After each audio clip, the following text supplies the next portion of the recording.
বন্ধুরা, আজকে চলে এসেছি আমি কোথায় বুঝতেই পারছি। আমার পেছনে দেখতে পাচ্ছ ভিক্টোরিয়া মেমোরিয়াল, রানী ভিক্টোরিয়ার প্যালেস।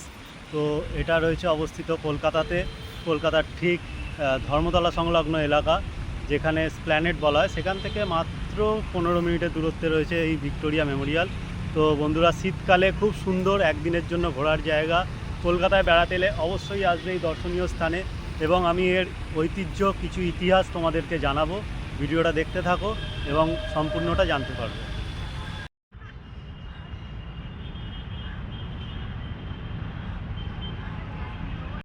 ভিক্টোরিয়া মেমোরিয়াল রানী ভিক্টোরিয়ার স্মৃতিতে তৈরি করেছিল 1906 থেকে 1921 সালের মধ্যে। নির্মিত এটা হচ্ছে কলকাতার স্মৃতিসৌধ, যা লর্ড কার্জনের পরিকল্পনায় তৈরি হয়। 1901 সালে রানী ভিক্টোরিয়া মারা যান, তার স্মৃতিসৌধ হিসাবে এটি নির্মাণ করা হয়। এটা ব্রিটিশ ও মুঘলদের স্থাপত্য মিশ্রণে এটা বর্তমানে একটি জাদুঘর হিসাবে পরিচিত।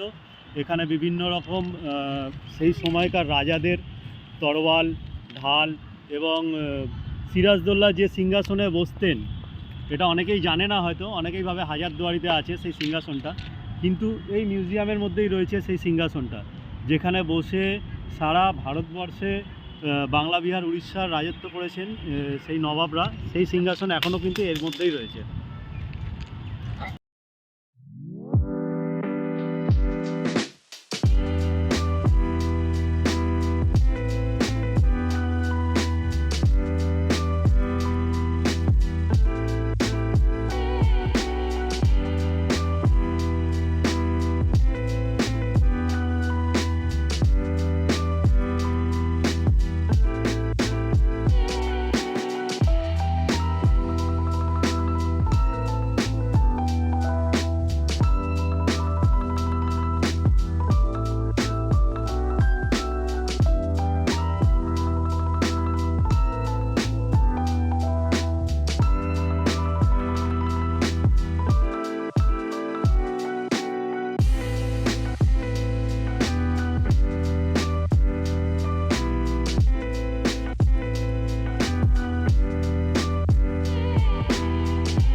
British Regimental Aviation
What have long experience?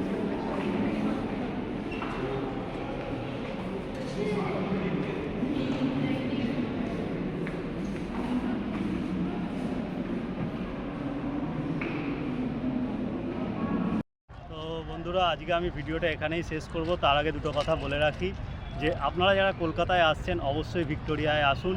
এটা একটা স্মৃতিসৌধ, এখানে প্রচুর দর্শনীয় জিনিস রয়েছে, অনেক কিছু জানতে পারবেন স্বাধীনতা সংগ্রামীদের ব্যাপারে। এছাড়াও জানতে পারবেন হচ্ছে আগেকার দিনের রাজরাজাদের ব্যাপারে, বিভিন্ন রকম অস্ত্রশস্ত্র, পুঁথি, অনেক কিছু রয়েছে। আপনারা আসলে দেখতে পাবেন, আমার ভিডিওতেও আপনারা দেখেছেন হয়তো। তো এখানে ঢুকতে খুব বেশি টিকিট না, ভারতীয়দের জন্য 50 টাকা টিকিট। যারা কলকাতার বাইরে থাকেন অবশ্যই আসুন, এখানে ভিজিট করুন, খুব ভালো লাগবে। তো আমি এখানে ভিডিওটা শেষ করছি। যদি ভিডিওটা ভালো লেগে থাকে লাইক, শেয়ার, কমেন্ট, সাবস্ক্রাইব করে আমার পাশে থাকবেন। ধন্যবাদ।